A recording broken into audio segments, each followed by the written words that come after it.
Hey folks! Welcome back to Let's Play LSD.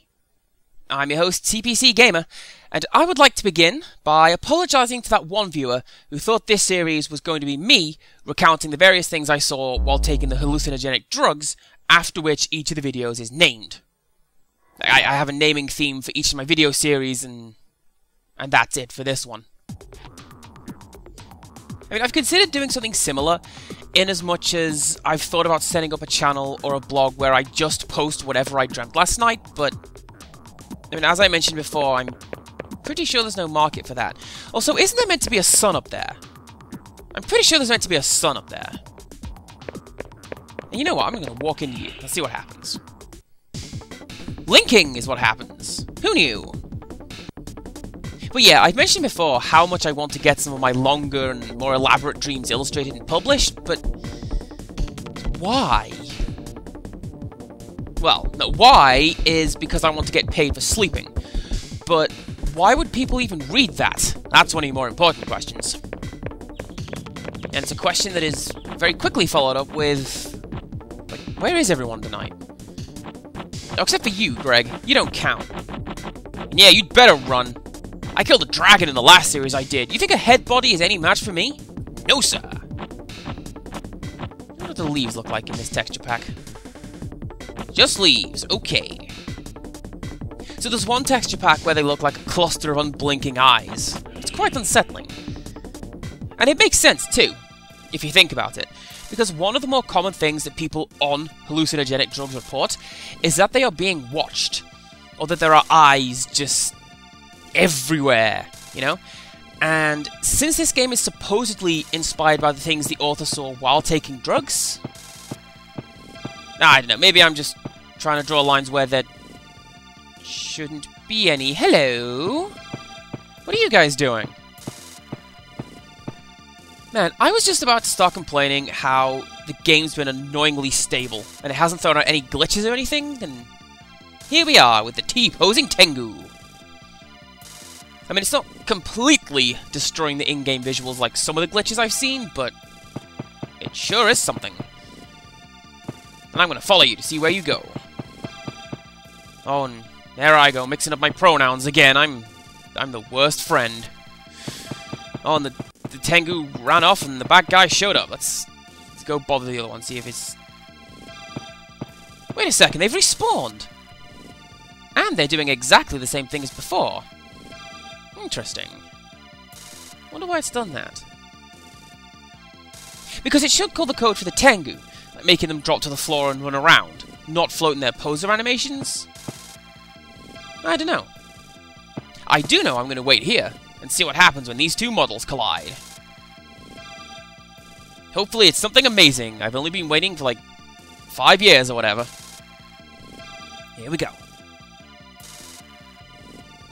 And it's bloody nothing! Yeah, alright!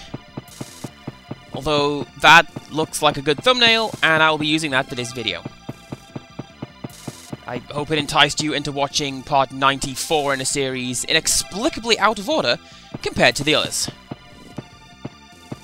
Right, so there's nothing over here, just that giant signpost or whatever, so let's see what happens when this guy leaves the level boundaries. Or... probably not, actually, because that's quite a long way away, so let's follow him and bash our head into this here building and see where it takes us from there. Although it's pretty funny. It looked like the building was swallowing him whole. And there is a lot of red in tonight's dream. I hope that's not a worrying portent of things to come. You know, a portent of the idea that we're going to be looking at a lot of red things. Nope, no idea where I'm going with that one. So, let's head someplace else and talk about literally anything else. I mean, I've only been doing these videos since 2009. You'd think I'd be better at talking by now. Although that's a little harsh, because have you heard me talking when I get onto a topic I like? The trick then is getting me to shut up. I mean, this is one reason why I didn't do a series of Silent Hill 2. My wife. It is really damn good at doing atmospheric horror, and that atmosphere is ruined by a loudmouth English guy talking over the top of it. Especially when you consider how much of that commentary would be me ignoring all of my notes and the symbolism and the actual thesis that I wrote on the game, and it'd just be me going, "Oh man, this game is so good, you guys, you don't even know." And you wouldn't know, because I sure as hell wouldn't tell you. We're safe for now, so let's go bother this guy. You know, because we're safe. Not because we're likely to get surprise attacked. Hey fella, how's it going? I never named you, did I?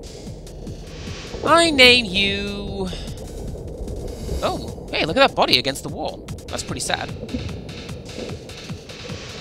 That's not what I'm naming you, by the way. It's kind of stupid logic like that that got me the name ooh, I'm dying, you idiot. Your name is Trigger. And that's much too cool a name for a crazed gunman, but it's thematically appropriate, and that's all we can really hope for. That and a new square every once in a bloody while. Thank you, game. I suppose I can't complain too much. It's got a lot of spread, just, you know, less now than when I started, you know? Although I'm pretty sure that if you go back to episode 1, you'll see me getting repeat squares then, too. But don't go back to episode 1. You'll get to this point, go back, and you get stuck in a 4-while loop, and you will never escape. And we don't want that. You want to move forwards and into the future, because we can see the finishing line from this point. And that's a really impressive thought. I mean, I don't want to get caught up talking about it too much yet, because we still have work to do. And I don't want to draw it out, but man, is it exciting. But back to tonight. I think we're about the top now, so we can... Oh, actually, hang on a second. I'm going to stay still and see if I can get a clean rip of this audio. I don't remember hearing this tune before, and it might be interesting to hear on its own. Also, yeah, see, I planned to do that the whole time, and not just as soon as I got to the stairs, because this way you can see the moon and the skyline, rather than just watching me stare at the wall for a bit. See, I know what I'm doing. And I also like the look of the rooftops in this texture pack. I don't remember them looking like that. I mean, clearly they did, because this is a properly implemented texture pack, and we just got dragged off the balcony. Did you see that? Yeah, crazy how nature do that. And we're back here again, with this colour carpet. I don't remember seeing that before in this map. Is there a thumbprint on the floor? I don't know, probably not. Oh, but there is an NPC for me to go and engage with. Hi, how's it going? I think you're practicing witchcraft by doing that hoop and a stick thing. There's a lot of stuff girls do like that. Like that paper thing that goes on your finger and thumb and then you move it in and out and it tells the future. That is straight up witchcraft. And the fact that we're right back in a plain map with a plain texture pack, that is also witchcraft. Or communist. Or offensive, or privileged, or whatever the current word is that will push the problems out of my bubble. Hey, a little bit of politics creeping into the commentary there. Oh, but forget that, it's you. How's it going, jaunty ox? Yeah, working for the old ball and chain, eh? Gotta make that rent somehow, yeah? Man, what are we hauling today? Tea? Cheese? See, I don't know why, but I like to think that he's hauling tea in that wagon. Just, to my mind, it seems the most suitable thing for him to be carrying there. Ooh. Now, I'm going to throw myself off the edge of the world and see what it does to the dream chart. If you do this at the start of the dream, it tends to skew the dream chart, but in the middle of the dream... Yeah, it doesn't happen. Ah, well. We did what we did in the name of science, so we can class that as some kind of logical research, and not just me screwing around for the internet. Because LSD is the epitome of important research, and not just screwing around for the internet. Anyways, let's have one more dream for today's video, so we can come into the next one with 2 weeks left to go before the game ends. And we begin in the boring regular world of boring regular Kyoto. Actually, that's a lie, because Kyoto is a beautiful place, especially when you look at the fashion. And the architecture. Can I link with you? No, apparently I cannot. Dang. Alright, let's go this way. I think this part might be based on the Fushimi Inari Shrine in Kyoto, because it's got a lot of torii gates and these little donation boxes. Although admittedly there are a lot of similar shrines about Japan, but the one in this game has kitsune in and around it, so I reckon it's probably the main shrine for the head of the kitsune. And I went to it, and what I saw of it was pretty good. I mean, we wandered off the beaten track just a little bit, and we ended up finding this old collapsed shack that had recent newspapers in it, and clothes, and... I mean, if it had a family of ghosts in there as well, I would not be surprised. I wonder if ghost has a collective term. And if not, I declare it to be gaggle. A gaggle of ghosts. But yeah, the Fushimi Inari Shrine was really pretty. And if you happen to be in the area, which is unlikely given what a chore it is to get there, then you should go check it out. And meanwhile, in the world of LSD, I do believe that this tree in the basin is the one that sends you back to the cottage. And some part in the back of my brain tells me that this is something I've said before, and I was wrong, but let's find out. And yes, I was about as wrong as it is possible to be. Rather than going to the cheerful and cozy Bright Moon Cottage, we're here in... place. I wonder what part of Japan this map is based on. Because, weirdly, while I was there, I didn't feel threatened. Like, at all. Now, yes, on the one hand, I had the advantage of being a guy, and thus less of a target for getting mugged, probably. But on the other, I was the whitest person on this island. Like, I spoke to a bunch of kids when I was in Hiroshima, and they said that I looked like a ghost. So, the xenophobia was real. I mean, like, there's one point, we're kicking around on one of the other islands, and some old guy looks over, and he growls, "Gaijin bakara." To which the only suitable response was, honto desu ka? And the look that this guy gave was the universal look of, "Oh, damn, I just got called out!" It was pretty great. Now, I am going to actually line up properly, and look backwards as I walk towards this guy, and then see what happens. Recursive linking is what happens. Good times, LSD. But like I say, that's alright. Oh! You're not alright. Took me a while to realize you were there, but... Yep. There you are. Anyways, in Japan, my friends and I stayed in a kinda seedy area in Ikebukuro, and even then I didn't feel threatened. Not once. Except for this one time when the people I was staying with had an actual blow-up fight over porn, but that is a story that is best left unsaid. I'm gonna go ahead and keep exploring the violence district instead, because that is a lot more fulfilling. Like, look at that! There's a guy popping out of a car! That is hilarious! Okay, but seriously though, why did nobody think to check that they put two spawn pads on top of one another? I mean, they could have fixed that by moving either one of them a couple of meters in any direction, and yet here we are with a soldier guy popping out of the sunroof. And murdering me for saying how silly he looks. Look, I can't help it if I can't take you seriously, fella. Oh, and there we go. You know, something just occurred to me. You heard a footstep noise before teleporting, which might suggest that your character moved a single step to make the game call a teleporting function, but the game can do that on its own without you moving. And also it was a crunchy dirt road sound effect.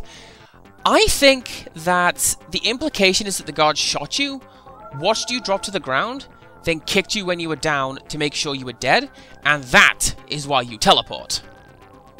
I mean, it's a pretty depressing hypothesis, but the violence district is a pretty depressing place. Ostensibly. I mean, I actually tend to get more upper dreams in there than downer, so who even knows? I don't know. And I don't know what I'm doing tonight either, so let's go this way and see how the dream unfolds. I mean, it's one of the problems with spawning in that particular part of the overworld. There's nothing particularly interesting within a suitable walking distance, so you're better off just making a break someplace else. Like right here, because this place is a laugh a minute, no doubt about it. Like, look at it, we've got Ridley from Super Metroid, apparently. And I don't know. Because that's about all the flying thing does. It shrieks and flies into the sky. I mean, I've mentioned before how, if I had been in charge of the game, I would have additional actors and added behaviours for the existing ones, and that would be a good place to start. I'd include something with that flying thing. And I think it's called an imp, internally. Oh hey, and it also shows up in this map. Sometimes. I mean, I like it when games do that, just scale down the full-size models or something and use them as, like, figurines or whatever. I mean, I don't know why. Probably because it's very specifically repurposing something to be smaller, rather than just making something small, if that makes sense. Also, apparently I forgot what floor I was on, and now we're up here on the roof. You can tell it's been a while since I played this one, huh? Yeah, let's just go back down and see what's going on. My guess is little to nothing, which is going to make it incredibly difficult to do commentary. Although it could be worse. I could be streaming footage of paint drying or something. Mind you, then I'd have something to actually talk about, so... Oh, she's gone. That's actually really sad. Especially given how close we are to the end of the game. And I wonder if the bed and the girl in it appear and move through the death cycle based on... like what day it is in the game, how long we've been playing, or a random number generator. I don't know. I do know I'm going to go this way and see if I can go outside of the game again. Now, there actually is a glitch in the game that lets you walk through the walls, but it takes a very long time to do, and it doesn't really accomplish anything, so I won't be showing that one off. Right. Now, there's 3 doors to my right, so after that we'll turn and see what happens. And... go! And... go! Yeah! First time! I am now, and will always be, the triple OG King of Gamers. That should be my name, OG Gamer, not a CPC Gamer, Larky. Because... when did I ever play a CPC game? Never! That's when. Birds? Birds! I knew they'd be around here somewhere. The sound they're making is actually the footsteps through water sound slowed right down, which... hey, pretty Inception-y if you think about it. Oh, and apparently I'm falling off the edge. Smart move, Andy. Ah, well. I'm going to sign off on this episode, so join us next time for some more LSD. And until next time, goodbye!